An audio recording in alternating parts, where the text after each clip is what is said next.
Hi everyone, welcome to Shane's Shed. Today I've got another test case for the Valvoline Restore and Protect, the 10W40s. Now I know my last Restore and Protect test case got a lot of comments from you guys in the US by saying how much you'd love to have that 10W40. Sorry you don't have it, we're lucky enough to have it here in Australia. Anyway, if you recall my Outlander that I just started running this in, the top of the engine was pretty clean, wasn't too bad inside to be honest. That one we're mainly just dealing with just a bit of oil consumption. Now this one on the other hand, I've been maintaining this since about 80,000 kilometers. Now this car, you right there dog? This car, when I started servicing it, had only had it was no more than 2 services in 80,000 Ks. It was seriously neglected. Just from the looking now, this is a 1.6, I'm pretty sure, GDI engine. Now, from what I've read, not really the best. Well, there's a lot of people who don't say some nice things about the internals of these. They sludge up a bit. It's like back to the 80s, I think. But anyway, probably not the best engine to have a poor service record. So I've done a few services previously, just using general good quality oils, and it's cleaned it up a little, but this is going to be a real test case. So I'm going to drain the oil, we'll get the valve cover off, and let's have a look inside. So this engine, I've done some previous oil analysis on the old oil. This engine suffers quite badly from fuel dilution. So that's why I've using a 40 grade oil rather than I think it recommends like a 5W30. Yeah, because this shears down quite a bit. So just trying to keep that viscosity in it is the main reason for using the 40. Alrighty, so I've got this ready to lift off now. I haven't lifted it yet, so we're going to find out together. But there's a little bit involved to get everything ready. So you've got a couple of cam sensors here. Got a high pressure fuel pump over here, just the variable valve timing solenoid come over here, and obviously all the injector packs and loom just to jump out of the way. So hopefully she lifts up enough and clears all this stuff here. Yeah, let's see what it looks like.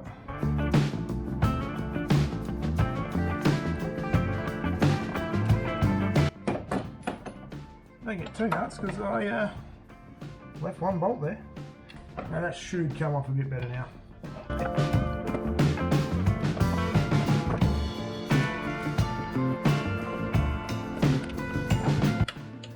Damn it. Another bolt way forgotten. Easy to do at the back of the engine. We just can't see them.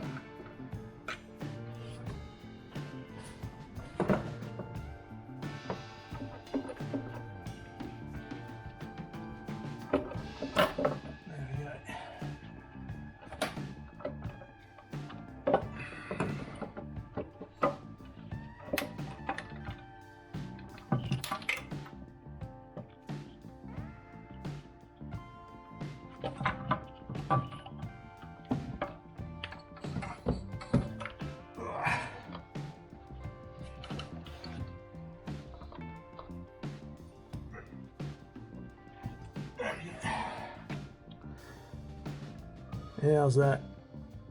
Probably a lot better than what I thought. Actually, to be honest, when I first started working on this, I had a look down the oil filler cap, and you could see a lot of crud and stuff built up. So all the previous oil change done a pretty good job of getting rid of a lot of this. Get some bit better light here for you.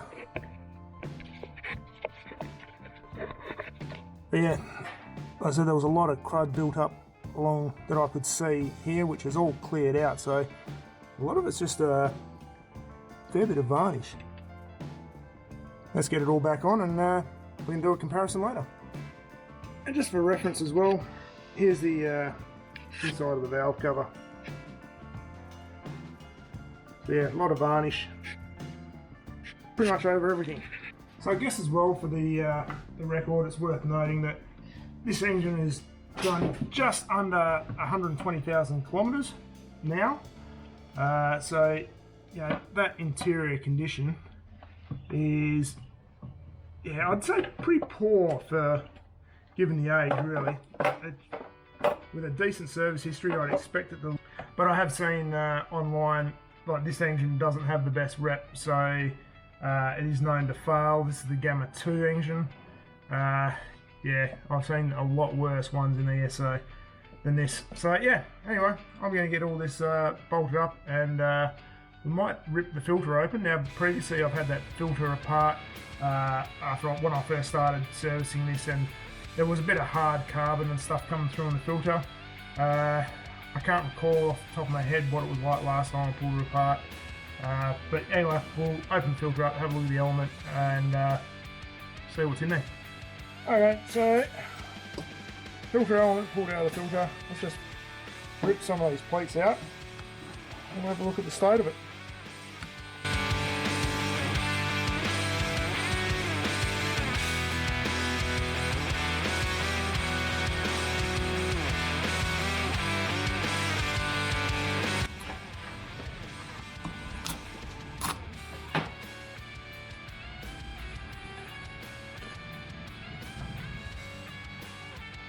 Yeah, so it's not too bad. The last time I was in here, this had a few like hard carbon chunks, which are not here now. So I mean, that's obviously previous oil changes has flushed all that stuff out, which is a good thing, but like it's pretty dirty to start with. So yeah, feels okay, but there's no shiny metal or anything like that in it. Just squeeze a bit of the oil out. There is a couple some minor sparklies, but nothing too bad. So there you have it, guys. That's the condition we're starting with right now. So let's see how this bay oil does on this. Like I said before, this is my test case number 2. If you haven't seen my other video, I'll link it up over there, whichever side it turns up. I reckon I'll be used to this shit by now. So I can't remember whether I said this at the start or not, but I'm going to get this back in another 5,000 Ks. I'm going to do a filter change just to see what comes out. I might just poke my head in just in the oil filler cap.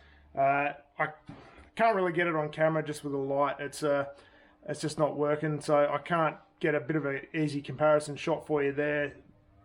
So I guess in another 10,000 Ks I'm going to lift the that valve cover again, and let's have a look, see where it's at. So if you haven't subscribed and you'd like to see that when it comes up next, please subscribe, and yeah, we'll rip into it when we get it back in the workshop. So this is the second, like I said, this is the second car I've got with trying this Valvoline Restore and Protect. So yeah, I'll do some updates on both of them as they come along. So thanks very much for watching, and I'll see you later. Cheers, people.